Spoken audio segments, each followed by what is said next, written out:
All right, Raider Nation.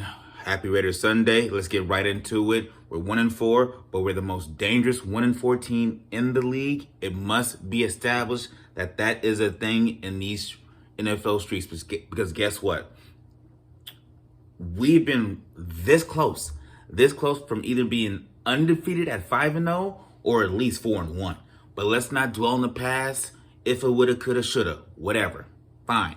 The point is, right now, we're a great team and we have a golden opportunity to go on a serious run where we can win 10, 11 games for the rest of the season and make a wild card.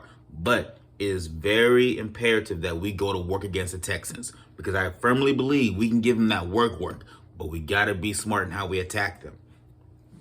First off, if we can give Derek Carr time, the middle of the field is easy money. I'm talking since Darren Waller's out, we got Foster Moreau. You know, let's use Josh Jacobs in the run game. Let's use him in variations of the pass game because the middle of the field for the Texans defense is lovely.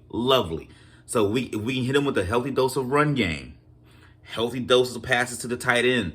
Foster Moreau, get Hunter Renfrow. Oh no, Hunter Renfrow is questionable. But if he is playing, let's exploit the middle of the field. Let's exploit the slot. Mac Hollins is also questionable. So if he can give it a go, I think we really have the advantage on the offensive side of the ball.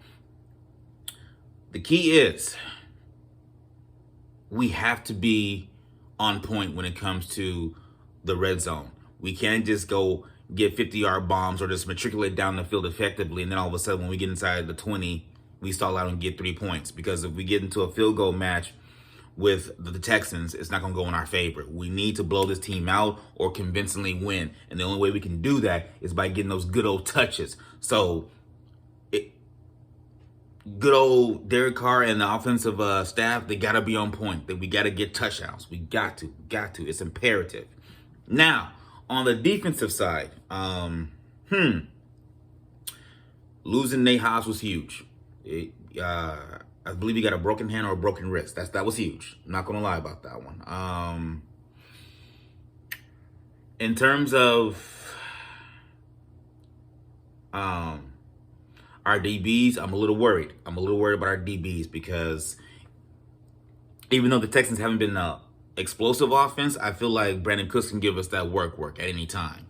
I believe Dameon Pierce, like he's been a smooth rookie so far, and the way he was running against the Jaguars, I know it's the Jaguars, but the dude was running with purpose and running with explosiveness. So I think if we can contain Dameon Pierce and pressure Davis Mills from a variety of angles, because he's not very good at throwing off balance. He's not very good at eluding pressure. So we can pressure him.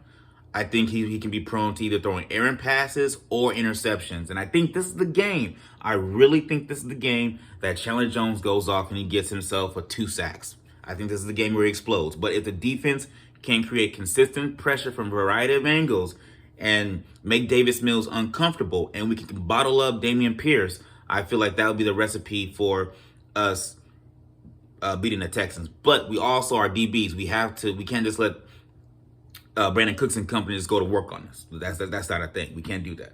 But with all that said, I am completely confident, not supremely, but completely confident that we can win this game by at least 10 points.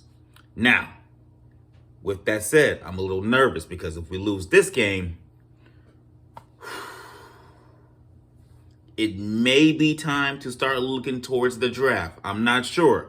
I have to feel after this game. But right now, at this point in time, at the almost 9 o'clock hour, I feel confident that we can give the Texans that work and then go on a run that just propels us to the wild card where we win 10 or 11 games. But it starts here with the Texans. And I believe we can do it. I really do. Now, thoughts on the Davante Adams situation, because I looked on Twitter and a lot of people have different opinions about it. And here's my perspective on it, because he said he didn't see him until like he walked right into his path and he was so frustrated he just pushed him.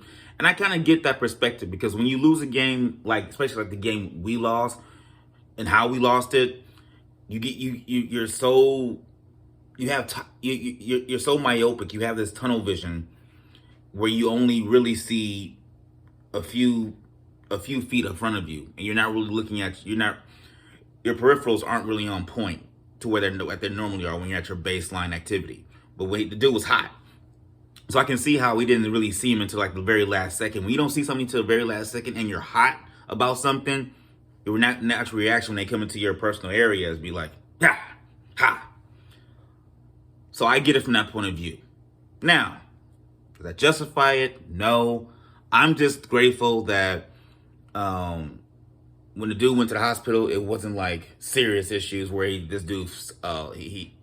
got pushed and he slipped and he hit his head on the concrete or hit his head against a metal structure and all of a sudden he's in a coma or even worse. So I'm grateful it was only like minor injuries, and even though it was a misdemeanor assault charge, I'm glad both parties were able to walk away relatively unharmed. So that's a good thing.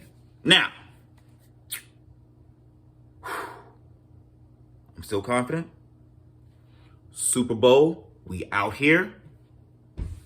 Cautiously optimistic walk-off in these YouTube streets.